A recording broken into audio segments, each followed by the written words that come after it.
This is the BRZ, or BRZ depending on which side of the Atlantic you live on. And although it has a Subaru logo on it, you may have also seen it donning a Toyota or Scion badge. The reason for that? It was made in a joint venture between the brands. So, what is it? Well, it was released back in 2012 and it's essentially a front-engine, rear-wheel drive budget sports car. So, if you haven't quite got enough in the piggy bank for the Porsche Cayman, then you might want to give this a whirl. Right, where to start? Well, I just want to start by raving about the driving position, which is absolutely perfect, at least from a driver involvement point of view anyway. You actually feel like the cockpit's almost built around you, and you're pinned in place by these nice, comfortable bucket seats. Thanks to this leather inlay on the door to lean your arm on, nice little touch as well. The aviation personality is echoed in these simple, mechanical-looking toggles and switches for the aircon, and they come accompanied with a strangely satisfying click. But allow me to acknowledge the elephant in the room, or cabin in this case, which is this outdated radio display, which is very basic and it can be temperamental. You half expect it to pop out and go in the glove box. Okay, aesthetically it isn't great, but standard kit on the SE model is very impressive, with the likes of dual zone aircon, cruise control, 17-inch alloys and USB connectivity. A few optional features include Bluetooth and a built-in sat-nav, but the sat-nav looks a bit naff and outdated as well. I think you can probably guess that rear passenger space isn't great. I mean, I'm by no means tall, and legroom is extremely cramped, and my head's actually touching the back window, so fingers crossed the driver doesn't go over any speed bumps. In fact, you probably just end up using these rear seats for shopping anyway. That brings me onto the boot.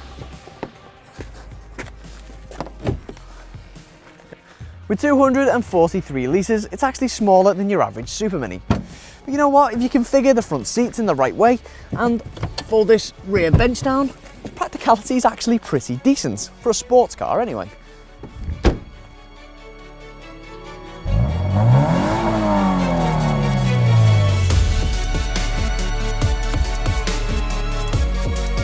As it's considered a budget sports car, power isn't really the BRZ's main selling point. For example, it uses a 197 brake horsepower, 2-litre 4-cylinder boxer engine, which is naturally aspirated, so no turbo in sight. This makes for a 0 to 62 mph sprint time of 7.6 seconds, which is off the pace of the latest hot hatches. Does that mean you can't have any fun in it? Definitely not. The BRZ has precise, well-weighted steering with impressive levels of feedback, filling you with confidence when you're chucking it around a B-road. The fact that everything's mounted so low, including the engine, makes a big difference when it comes to agility. Everything just feels battle-ready and spoiling for a fight as well, including the accelerator and the slick MX-5-like 6-speed manual gearbox. And you can actually get sporty paddle shifters on the back of the steering wheel if you go for the automatic gearbox.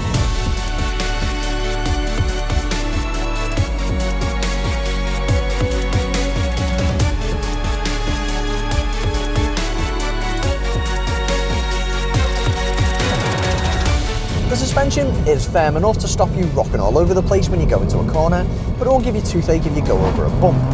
You are reminded of the BRZ's affordability at times though, as you get a few squeaks from the front end, nothing to worry yourself about, and insulation at motorway speeds is lacking a little. Yes, you do miss the boost from the turbo at times, but acceleration is more progressive. And I actually think that having to work the engine and the gearbox and trying to squeeze everything you can out of it is all part of the fun. And okay, it may not be the most powerful, but just listen to the purr from the engine. If only the horn was as menacing.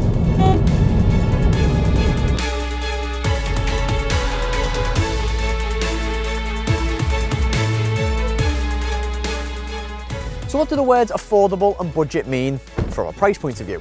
Well, you can get the BRZ with a 5-year, 100,000 mile warranty for 22.5 grand. That's the same price as the punchier Ford Focus ST. But like I said before, the BRZ isn't just about power. Driving the BRZ's kind of like cooking a meal at home instead of going to a fancy restaurant. You may have to put some extra effort in and it may not be of Michelin star quality, but you might actually find yourself more satisfied and feeling a gleeful sense of accomplishment. What do you think of the BRZ? Let us know in the comments section below, and don't forget to subscribe to our YouTube channel.